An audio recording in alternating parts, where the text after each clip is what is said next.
Staying with us. Let's turn our attention to Akwa Ibom State, where the Governor Mweno has promised to set up a befitting housing estate for serving judges in the state. He said this during a special church service to mark the official opening of the 2024-2025 legal year in Uyo, the state capital. Miriam Daniels reports. Governor Mweno reaffirms his administration's commitment to ensuring a healthy collaboration with the judiciary.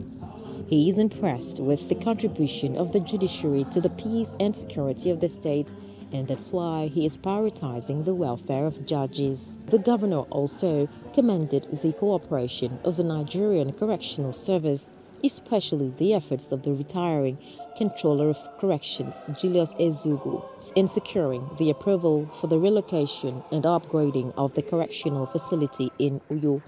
He then announced the appointment of the retired Assistant Controller General as consultants to oversee the construction of the new facility to specification.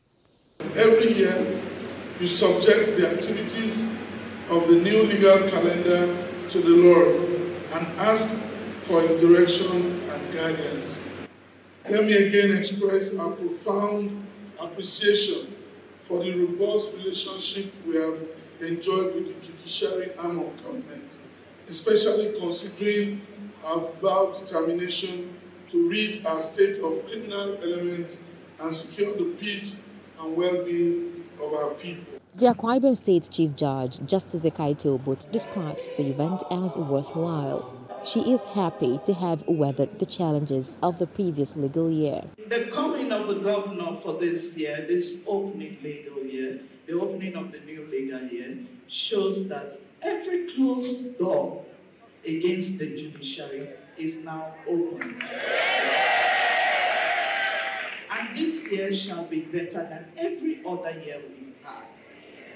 Already he has, by his Arise agenda, he has proven himself to be a man of capacity, even towards the judiciary. We have had a lot of things changed for us. High points of the event were the presentation of the Judiciary Award of Excellence and Outstanding Performance to the Governor by the Chief Judge, awards of innovative and impactful service to the Head of Civil Service, Effiong Isian, and outgoing State Controller of Corrections, Julius Ezugu. Miriam Daniels, TVC News, Uyo, Akwa Ibom State.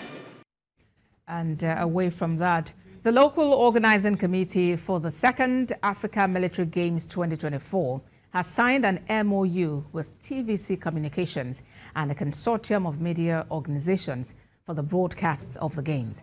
Chairman of the LOC disclosed that the Games will be held in Abuja from the 18th to 30th of November. Sifon Isien reports. It's countdown to the second edition of the Africa Military Games. Nigeria will be hosting the event from November 18 to 30. It is very pleasing for the Defense Headquarters to walk this road with these media houses.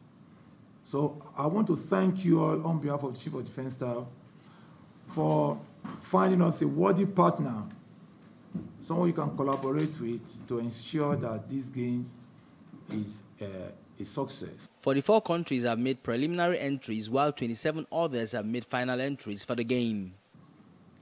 We have received preliminary entries from 44 countries, the final entries from 27 countries. Now you left us with no doubt in our mind, in our soul, and in our eyes and ears that this championship is going to be a success. The local organizing committee for the game signs an MOU with TVC Communications and a consortium of media organizations. And the abilities and capabilities of the Nigerian media to deliver one of the most important sporting events hosted and organized by the armed forces in my own living memory, at least. We are very highly elated to partner with the Defense HQ. The first edition of the Africa Military Games was held in the Kenyan capital, Nairobi, in 2002. Sifon Isien, TVC News, Abuja. Now, the Kogi State government has launched the construction of the 19.5-kilometer Obajana-Uruaku road, expected to improve the transportation of agricultural products in the area. The project is being implemented by the State Rural Access and Agricultural Marketing Project, Kogi RAMP, in partnership with the State Ministry of Rural and Energy Development. Michael Lila reports and will be back with business news.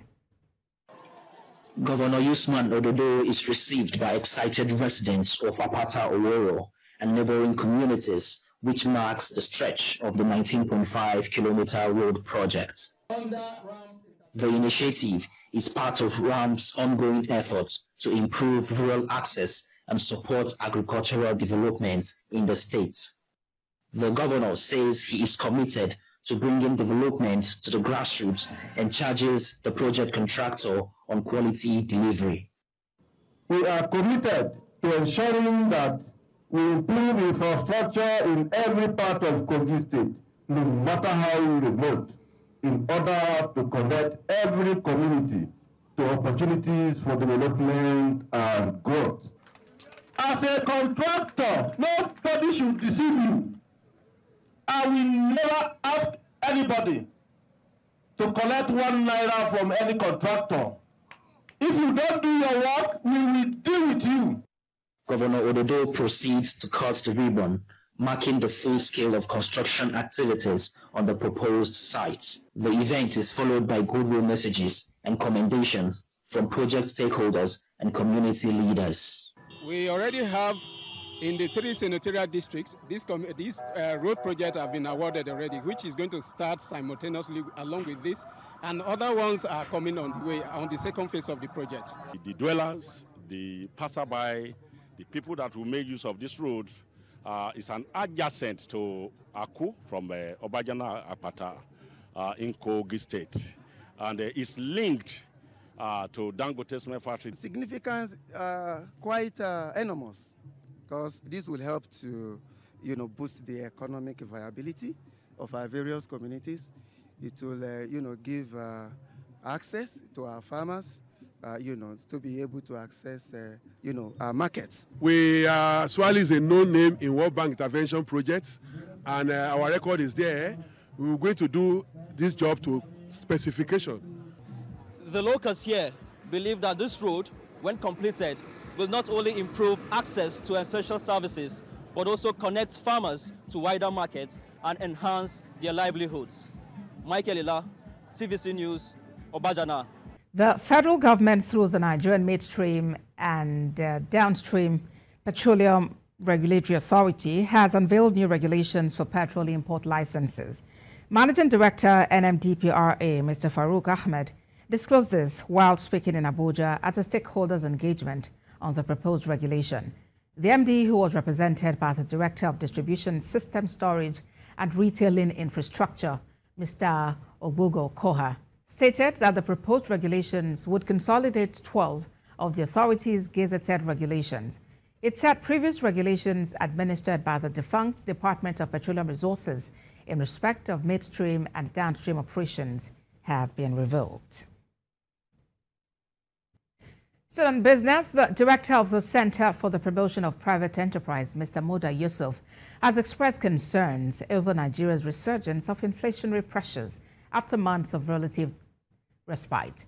This follows the latest Consumer Price Index report from the National Bureau of Statistics, which shows that the inflation figure increased by 0.55% from 32.15% in August 2024 to 32.7% in September 2024. Mr. Yusuf attributed the increase in inflation to factors such as the rising cost of petrol, depreciation of the naira, and surging transportation and logistics costs. He noted that the dynamics driving inflation are yet to be effectively subdued.